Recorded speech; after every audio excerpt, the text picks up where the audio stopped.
Good morning, guys. Yes, I do have someone hanging out with me. It is the man of the hour himself, Reggie Bush. As we've been standing here, lots of fans walking by, coming up to the gates to just get a peek in at opening day. Philip, first let's start talking about what it's like being out here, getting to be a coach and a dad. Yeah, it's awesome. It's fun. You know, my dad was my high school football coach. Being in the Super Bowl, coming fresh off the Super Bowl, what was that experience like for you? It's an unbelievable experience. It leaves the tight deadline of just 2 years to complete the stadium prior to the start of the 2022 Aztec football season. What's that spell? Who are we? 3+ weeks with no sports, and everybody is starting to get a little bit restless, including the president. Are you upset that you're never going to get to play in San Diego again? Yes, I'm highly upset. Thank you so much, Paul. Yes, the Padres in first place is clearly having an impact on the fans because I don't know if you can see behind me, but quite the amount of fans here on a Monday night. What was he saying there? What was his exact reaction? He came up, and what I remember, I kind of blacked out a little bit. It was very exciting, but I remember him saying, he handed me a ball that he signed, and then I said, no, I want you to sign my head, and he said, wait, really? This was a game. I still am feeling the electricity. I have never seen anything quite like it. After 2019, the Padres' biggest place for improvement is pitching. And after not landing that ace to top off their rotation in the offseason, they are working with what they have. I want to point out the attendance of fans. You have to realize both of these teams, Utah and Northwestern, both having to travel by plane to get here. It was the game that Aztecs fans are watching closely. Number 1 Baylor and number 3 Kansas facing off, meaning one of them has to come out with a loss. We were talking, do you want to sing your favorite song? A little clip for everybody? Sure. All right, go for it. Take it away. You are my sunshine, my only sunshine. Coming into moving day, Justin Rose was the leader, and he remains the leader going into the final round on Sunday at 18 under and a 3-stroke lead. The San Diego Padres have not won a world championship in the 50-year history of their team. This is just the beginning for Martin as he soars to new heights. From Calvin Christian, Allison Edmonds, KUSI Sports. The Rebels are relentless. Elijah Long making this jumper as the shot clock expires, stretching their lead even further. But the Aztecs do go on a little run, and Malachi Flynn sinks this big 3 with what's like being out here facing some of the best in the country. Yeah, it's awesome. I think it's good for everybody involved. You know, for us being local here, it's cool to know. You know, you get used to your league and the teams you play, playing teams from Hawaii and. We just played one from Dallas and played one later from Vegas, so it's a lot of fun. I think what it does really from a competitive standpoint, you get to see there's a lot of boys that are good all over this country, and then the boys really enjoy it, and it's fun. It's our second year playing in this one, and we hang in there. We're hanging in there, but it's a lot of fun.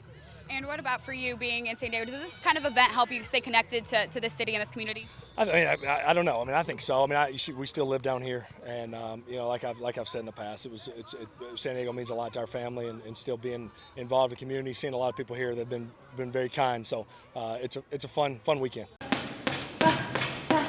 Most athletes dream of making it to the big stage.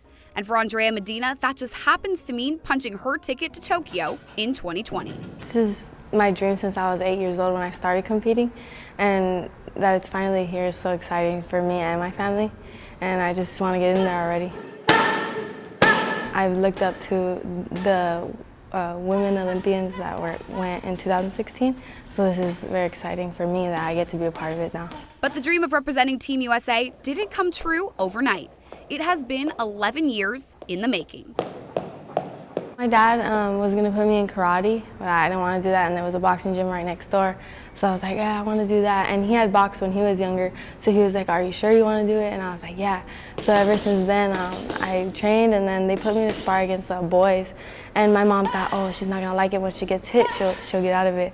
And when I got hit, I loved it, and then like I just kept doing it. And she was like, oh no, like she was scared, but now she's like happy for me, and she supports me all the way.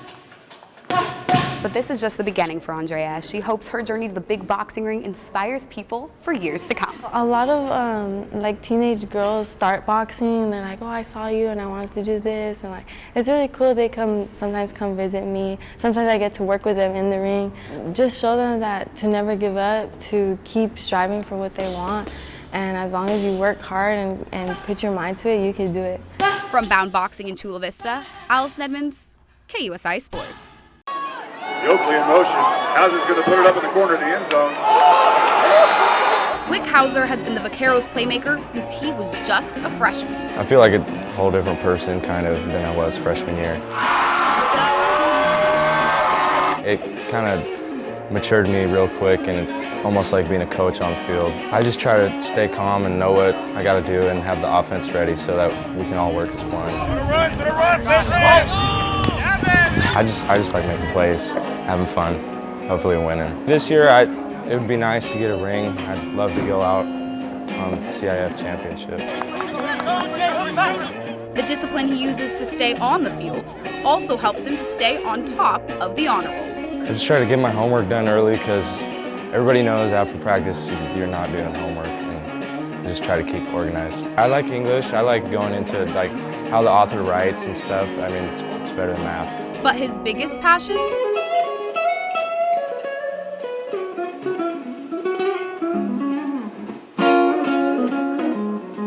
Ever since I was little, I've just been around music, the good music from my dad and my mom. And sophomore year, when I broke my collarbone 2 times, I needed something to do, so I got on piano, and then it went to guitar. And my dad's a guitar player too, so it's like having a teacher in the house. I just want to get in a good band, and maybe we tour around and just see how long it goes.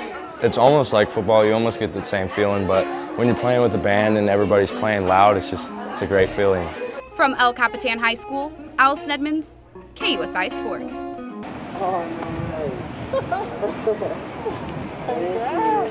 It was a heartwarming surprise for Liberty Charter senior Owen Gott at Ralph's, and one that wouldn't have been possible if it weren't for Debbie Beckwith's Adopt a High School Senior Facebook page. I had a friend who started one in Texas, and I thought, wow, what a good idea, and I'm home from work on leave from a surgery, so I thought this will be good to start in our county, San Diego, where I grew up. And within 3 days, it was huge. I was overwhelmed just looking around, seeing all these people who were just being so generous to perfect strangers, really.